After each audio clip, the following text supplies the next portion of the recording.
चर्चा का विषय है कि समण संघ एक सामाजिक संघ है और ये धार्मिक संघ नहीं है। और धार्मिक संघ एक समण संघ का भाग हो सकता है।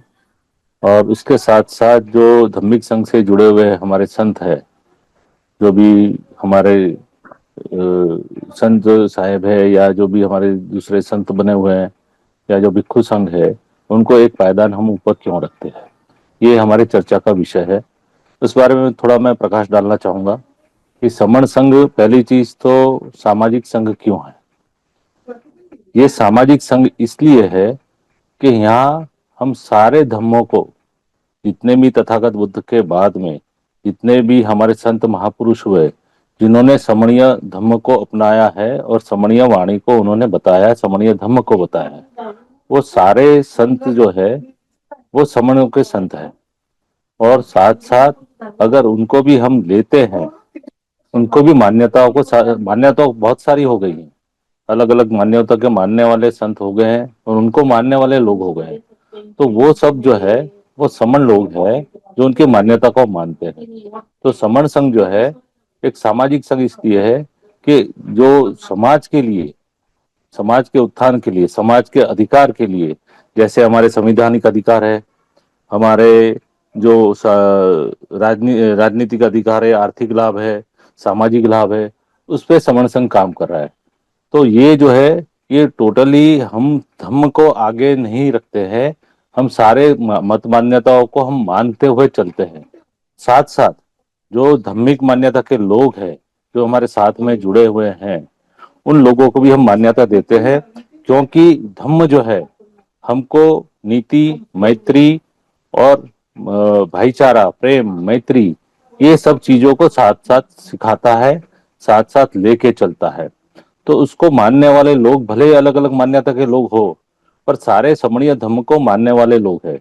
और उनके जो संत है वो, इसलिए हम उनके संतों को या भिक्षु संघ के भिक्षु भिक्षुणियों को हम एक पायदान ऊपर रखते हैं। इसका कारण है कि उन्होंने समाज के लिए, समाज के उत्थान के लिए या समाज के लोगों के खुद को, यानी लोगों को अपने आप खुद को प्रज्वलित करने के लिए जो काम कर रहे हैं, जो समणीय धर्म में आता है उसको बढ़ावा देते हैं। और वो भी अपना सब कुछ छोड़ के, घर बार, अपने रिश्ते नाते सब कुछ छोड़ के वो लोगों को इस चीज को बताते हैं कि हमारी नीतिमत्ता क्या है, हमको किस तरह से हमारा आचरण करना चाहिए, किस तरह से हमको लोगों के साथ में व्यवहार करना चाहिए।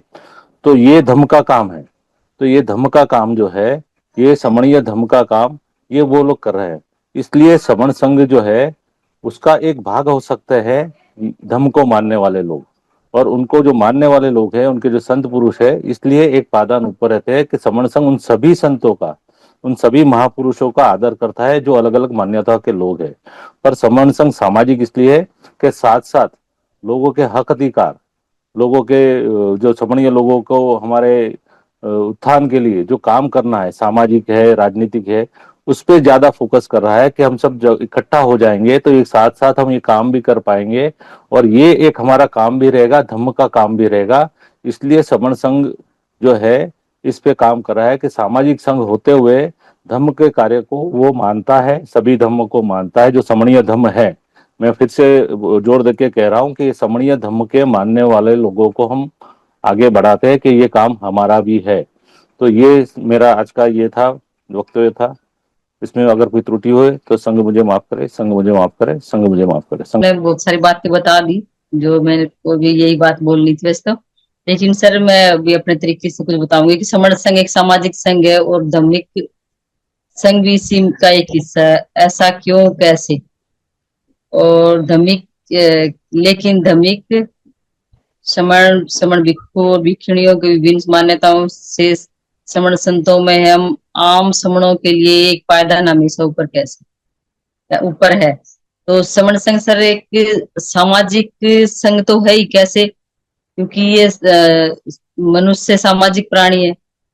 हम ज्यादातर समाज में जब रहते हैं एक दूसरे के साथ, तभी हम समाज बन पाता है।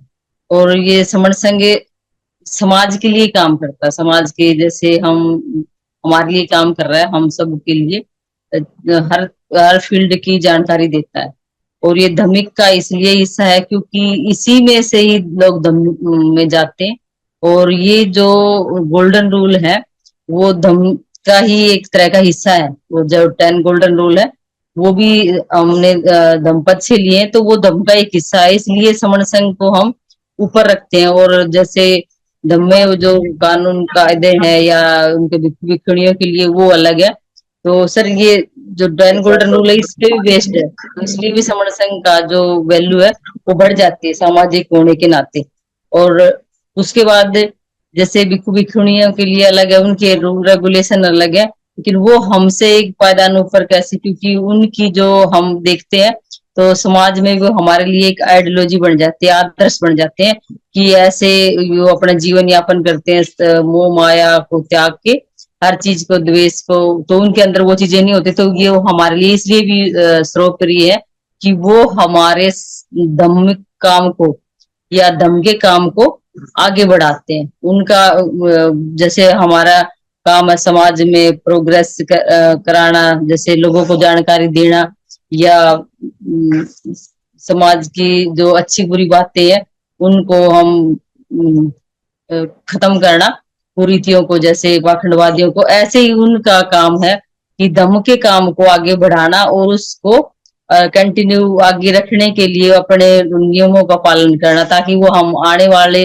जनरेशन या हम उसको देख के अच्छा पालन करें अपने जीवन में। उनको अगर कोई और भी चाहे कि जब वानप्रस्थ जीवन यानी कि जैसे कोई सर्विस से रिटायर हो गया या अपने जिंदगी में जिम्मेवारियों से रिटायर हो गया, तो वो उसका अगर इंटरेस्ट है धम्म में जाने का, तो वो भिक्षु या भिक्षुणी बन सके। तो इस तरह से सर ये हम उसको एक पायदान ऊपर इसलिए देखते हैं। लेकिन अगर हम सच्चे अर्थों में देखें तो जो सामाजिक जीवन है, जो परिवार में रहने का जीवन है, वो बहुत ही टफ होता है। इससे धमिक भिक्षु भिक्षुणियों से भी ज्यादा एक ये तपस्या है जो हम गृहस्थ जीवन है वो एक तप के बराबर है, यानी कि एक तपस्या ही है ये जो हम इसमें रहते हैं। और अपना पूरा जीवन मतलब अपने बच्चों को बनाने में और अपने घर को चलाने में जो देते हैं वो भी बहुत बड़ी हमारी जिम्मेवारी भी है और हमारा एक कर्तव्य भी बनता है अगर हम दुनिया में आए तो कुछ अच्छा करने के लिए। तो सर इस तरह से हम इसको डिफरेंस कर सकते हैं। वो एक पायदान ऊपर इसलिए क्योंकि उनकी मान्यता हमारे से ज्यादा है, और क्योंकि वो ही संत कहलाते हैं या वो ही महापुरुष कहलाते हैं, जिन बड़ा काम जो करता है वही महान होता है। और उनकी विचारधारा आइडियोलॉजी पे फिर देश या समाज चलता है, जो कि आज भी जैसे कबीर साहब की हो, रैदास की हो, तथागत की हो, जितने भी महापुरुष हैं, दादू पलटू नानक कबीर, जितने भी हमारे जो समर्ण महापुरुष है, तो उनकी आइडियोलॉजी अभी चलती है या गुरु ग्रंथ साहिब में भी है, कहीं भी हम देखते हैं तो उनकी बातों को ही आज लोग अनुसरण करते हैं, गुरुवाणियों में भी और भजन कीर्तनों में भी। तो बस सर मुझे यही बात रखनी थी कि इस तरह से हम मतलब इसको बहन जी बहुत बहुत साधुवाद सर, अगर मुझसे कुछ गलती हो तो मैं संशय बहन जी। हाँ जी सर। अभी आप माइक खुला है तो थोड़ा 15 तारीख को जो विशेष पोर्टल का आयोजन किया जा रहा है उसका प्रचार प्रसार कर दीजिए। ठीक है सर। सर मैं सुरेश चंद्र सर ने मुझे याद दिलाया सर कि 15 तारीख को परसों यानी कि एक समण संखार संगति की तरफ से यानी कि हम संघ से परमिशन ली है कि जो अपने महापुरुष हैं उन पे किसी भी समण सर को या बहन जी को कोई कविता, कोई गीत, कोई किसी भी प्रकार का दोहे या भजन जिस किसी भी बहन को या सर को आता है, वो 15 तारीख स्पेशल उसके लिए पोर्टल खुला रहेगा। और 8 से 10:30 बजे तक जैसे अब पोर्टल चल रहा है सेम ऐसे ही पोर्टल चलेगा। और उसमें आप अपनी चॉइस के हिसाब से सिर्फ हों वे अपने समणी महापुरुष और उन्हीं की ही विचारधारा को आगे बढ़ाने के लिए स्पेशल पोर्टल महीने में एक दिन लिया है, 15 तारीख, हर महीने की 15 तारीख को होगा। तो अपनी रुचि के हिसाब से अपना मतलब प्रतिभाग करें सभी, जिस जिसको जो आता है, चाहे भलाए 2 लाइन ही बोल ले पर बोल लें जरूर।